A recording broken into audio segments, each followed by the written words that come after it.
பிஸ்மில்லா அல்ஹம்துலில்லா வஸ்ஸலாத்து வஸ்ஸலாமு அலா ரசூலில்லா முஹம்மது இப்னு அப்துல்லா வஅலா ஆலிஹி வஸஹ்பிஹி வமன் தபியஹும் பிஇஹ்சானின் இலா யௌமித்தீன் அம்மா பஅத். அன்புக்குரிய நேயர்களே, சகோதரர்களே, அஸ்ஸலாமு அலைக்கும் வரஹ்மத்துல்லாஹி வபரகாத்துஹு. புனிதமிக்க இந்த ரமலான் மாதத்தினுடைய நாட்களை மிகச் சிறப்பான அடிப்படையிலே பயன்படுத்திக் கொள்வதற்கு அல்லாஹு தஆலா நம் அனைவருக்கும் அருள் செய்வானாக என்று பிரார்த்தனை செய்து கொள்கின்றேன். அன்புக்குரிய அல்லாஹ்வின் நல்லடியார்களே, அல்லாஹு தஆலா அல் குர்ஆனிலே குல் யா இபாதியல்லதீன அஸ்ரஃபு அலா அன்ஃபுஸிஹிம் லா தக்னது மின் ரஹ்மத்தில்லாஹ் இன்னல்லாஹ யக்ஃபிருத் துனூப ஜமீஆ என்று குறிப்பிடுகிறான். பாவங்களின் மூலம் தங்களை தாங்களே அழித்துக் கொண்ட என்னுடைய அடியார்களே, நீங்கள் அல்லாஹுவினுடைய அருளிலிருந்து நிராசை அடைந்து விடாதீர்கள். நிச்சயமாக அல்லாஹு தஆலா அனைத்து பாவங்களையும் மன்னிப்பவனாக இருக்கிறான் என்று அல்லாஹ் குறிப்பிடுகிறான். அன்புக்குரிய அல்லாஹ்வின் நல்லடியார்களே, எங்களுடைய பார்வை, கேள்வி, எங்களுடைய பேச்சு, எங்களுடைய மனது, ஏனைய நடத்தைகளின் ஊடாக அதிகம் தீமை செய்தவர்களாகவே நாம் இருந்து கொண்டிருக்கின்றோம். அல்லாஹு தஆலா பாதுகாத்தவர்களை தவிர அதிகமானவர்கள் மிகவும் அதிகமான அடிப்படையிலே தீமை செய்தவர்களாக இருக்கின்றோம். தீமையிலே கூடுதல் குறைவு என்ற வித்தியாசம் இருக்கிறதே தவிர அனைவரும் தீமை செய்தவர்களாக இருக்கிறோம் என்பதிலே எந்த விதமான சந்தேகமும் கிடையாது. அல்லாஹு தஆலா பகலிலே தீமை செய்தவர்கள் இரவிலே தௌபா செய்ய மாட்டார்களா என்று காத்திருப்பதாகவும், இரவிலே தீமை செய்தவர்கள் பகலிலே தௌபா செய்ய மாட்டார்களா என்று காத்திருப்பதாகவும் ரசூலுல்லாஹி ஸல்லல்லாஹு அலைஹி வஸல்லம் அவர்கள் குறிப்பிடுகிறார்கள். அன்புக்குரிய சகோதரர்களே, தீமையிலிருந்து பாதுகாப்பு தேடுவது, நடந்த தீமைக்காக மன்னிப்பு கோருவது உயர்தரமான வணக்கங்களில் ஒன்றாக இருக்கின்றது. ஒரு மனிதன் அல்லாஹுவை உயர்ந்தவனாக, தன்னுடைய இரட்சகனாக, தன்னுடைய பாதுகாவலனாக, தன்னை படைத்தவனாக, தனக்கு தேவையான அனைத்தையும் தரக்கூடியவன் என்கிற மனோநிலையை, என்கிற கருத்தை வெளிப்படுத்தும் உன்னதமான வணக்கங்களில் ஒன்றாக தௌபா, இஸ்திக்ஃபார் அமைந்திருக்கின்றது. அன்புக்குரிய சகோதரர்களே, அல்லாஹு தஆலா அல் குர்ஆனின் ஏராளமான இடங்களிலே அவனுடைய பண்புகளில் ஒன்றாக கஃபார், கஃபூர் என்பதை குறிப்பிடுகிறான். அல்லாஹு தஆலா பாவங்களை மன்னிக்க கூடியவன், மிகவும் அதிகமாக மன்னிக்க கூடியவன், தௌபாவை ஏற்றுக்கொள்ளக்கூடியவன் என்ற பொருள்பட அதிகமான வசனங்கள் குர்ஆனிலே வந்திருப்பதை பார்க்கிறோம்.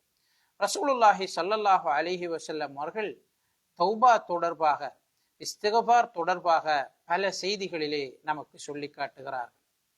யதார்த்தமாக, நிதர்சனமாக நடைபெற்ற இஸ்திக்ஃபாரோடு தௌபாவோடு தொடர்புடைய பல சம்பவங்களையும் நமக்கு ஹதீஸ்களிலே குறிப்பிடுவதை பார்க்கிறோம்.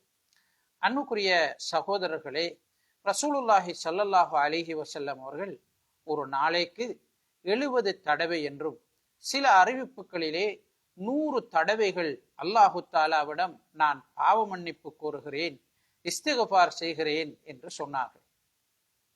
நபி அவர்கள் முன்பின் பாவங்கள் மன்னிக்கப்பட்டவர்களாக இருந்தும் இஸ்திக்ஃபார் செய்கிறார்கள் என்று சொன்னால், அதுவும் இந்த அளவு தூரம் அதிகமாக இஸ்திக்ஃபார் செய்கிறார்கள் என்றால், இந்த இஸ்திக்ஃபார் பாவ மன்னிப்பு தாண்டிய வேறு பல அர்த்தங்களையும் வேறு பல நன்மைகளையும் நமக்கு கொண்டு வரக்கூடியது என்பதைத்தான் நமக்கு உணர்த்துகின்றது. அது போன்று இஸ்திக்ஃபார் என்பது உயர்தரமான வணக்கங்களில் ஒன்று என்பதையும் நமக்கு நபி அவர்களுடைய நடத்தைகள், நபி அவர்களுடைய அமல்கள் சுட்டி காட்டுவதாக இருக்கின்றன. அன்புக்குரிய சகோதரர்களே, அல்லாஹு தஆலா அல் குர்ஆனிலே தூபு இலல்லாஹி தௌபத்தன் நஸூஹா, நீங்கள் அனைவரும் அல்லாஹு தஆலாவிடம் முறையான அடிப்படையிலே தௌபா செய்யுங்கள் என்று குறிப்பிடுகிறார். முறையான அடிப்படையிலே, உரிய அடிப்படையிலே தௌபா செய்வதற்கு சில நிபந்தனைகள் இருக்கிறது. முதலாவதாக, நாம் செய்து கொண்டிருக்கின்ற பாவத்தை விட வேண்டும்.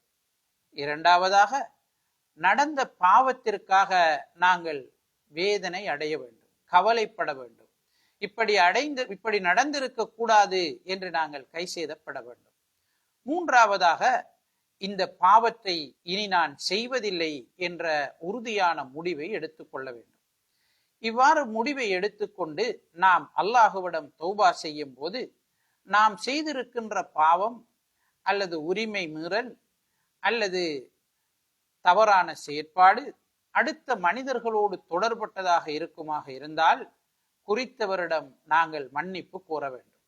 அப்படி கோரியதற்கு பிறகு அல்லாஹு தாலாவிடம் நாங்கள் தௌபா செய்வோமாக இருந்தால் நிச்சயமாக அல்லாஹு தாலா தௌபாவை ஏற்றுக்கொள்வான், அங்கீகரிப்பான் என்பதிலே சந்தேகம் கிடையாது. அல்லாஹ்வின் நல்லடியார்களே, அன்பு சகோதரர்களே, நாங்கள் ரமலான் மாதத்திலே தௌபா ஏற்றுக்கொள்ளப்படுகின்ற, இஸ்திக்ஃபார் ஏற்றுக்கொள்ளப்படுகின்ற மிக முக்கியமான ஒரு நேரத்திலே அனைவரும் விழித்தெழும்புகின்றோம். தஹஜ்ஜுடைய நேரம், சஹர் செய்வதற்காக நாங்கள் அனைவரும் விழித்தெழும்புகின்றோம். நோன்பு அல்லாத காலங்களிலே ஒரு சில நல்லடியார்கள், அல்லாஹு தாலாவினால் அருள் செய்யப்பட்டவர்கள் செய்கின்ற உயர்தரமான அமல் இந்த ரமலான் மாதத்தில் அனைவருக்கும் செய்யக்கூடியதாக, அனைவருக்கும் கட்டாயம் உரித்துடைய ஒன்றாக மாறியிருக்கின்றது. என்ன அமல்?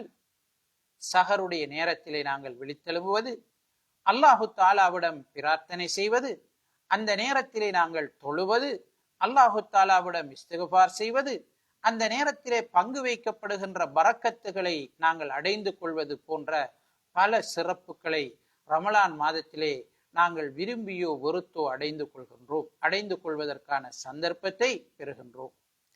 அல்லாஹு தஆலா இறை விசுவாசிகளை பற்றி புகழ்ந்து சொல்கிற நேரம், வபில் அஸ்ஹாரி ஹும் யஸ்தக்ஃபிரூன், அவர்கள் சஹருடைய நேரத்திலே தௌபா செய்தவர்களாக, இஸ்திக்ஃபார் செய்தவர்களாக இருப்பார்கள் என்று அல்லாஹு தஆலா குறிப்பிடுகிறார். சஹருடைய நேரம் அல்லாஹு தஆலா அடிவானத்தில் இருக்கக்கூடிய நேரம். ரசூலுல்லாஹி ஸல்லல்லாஹு அலைஹி வஸல்லம் அவர்கள் சொல்கிறார்கள், அந்த நேரத்திலே, தஹஜ்ஜுடைய நேரத்திலே அல்லாஹு தஆலா அடிவானத்திலிருந்து தன்னுடைய அடியார்களை அழைக்கின்றான். யாராவது கேட்பவர்கள் இல்லையா? நான் அவர்களுக்கு கொடுக்கின்றேன். பாவ மன்னிப்பு கோருபவர்கள் இல்லையா? அவர்களுடைய பாவ மன்னிப்பை ஏற்றுக்கொள்கிறேன் என்று அல்லாஹ் சொல்வதாக ரசூலுல்லாஹி ஸல்லல்லாஹு அலைஹி வஸல்லம் அவர்கள் குறிப்பிடுகிறார்கள். ஆக அன்புக்குரிய அல்லாஹ்வின் நல்லடியார்களே, தௌபாவினுடைய, இஸ்திக்ஃபாரினுடைய மிகப்பெரிய ஒரு வாயில், மிகப்பெரிய ஒரு சந்தர்ப்பம் எங்கள் அனைவருக்கும் கிடைக்கின்றது. அதை சரியாக இந்த காலத்திலே நாங்கள் பயன்படுத்தி கொள்ள வேண்டும். சஹருக்கு எழும்புகின்ற நேரம் அஸ்தக்ஃபிருல்லாஹ வ அதூபு இலை, அஸ்தக்ஃபிருல்லாஹ் அஸ்தக்ஃபிருல்லாஹ் என்று அதிகமாக நாங்கள் ஓதுவோம். அல்லாஹு தாலாவினுடைய நெருக்கத்தை அதிகரித்துக் கொள்வோம். வல்லோன் அல்லாஹு தாலா பாவமற்றவர்களாக என்னையும் உங்களையும் அவன் புறத்திலே அழைத்துக் கொள்வானாக. ஆமீன் ஆமீன். வஆஹிரு தஅவானா அனில் ஹம்துலில்லாஹி ரப்பில் ஆலமீன். வஸ்ஸலாமு அலைக்கும் வரஹ்மத்துல்லாஹி வபரகாத்துஹு.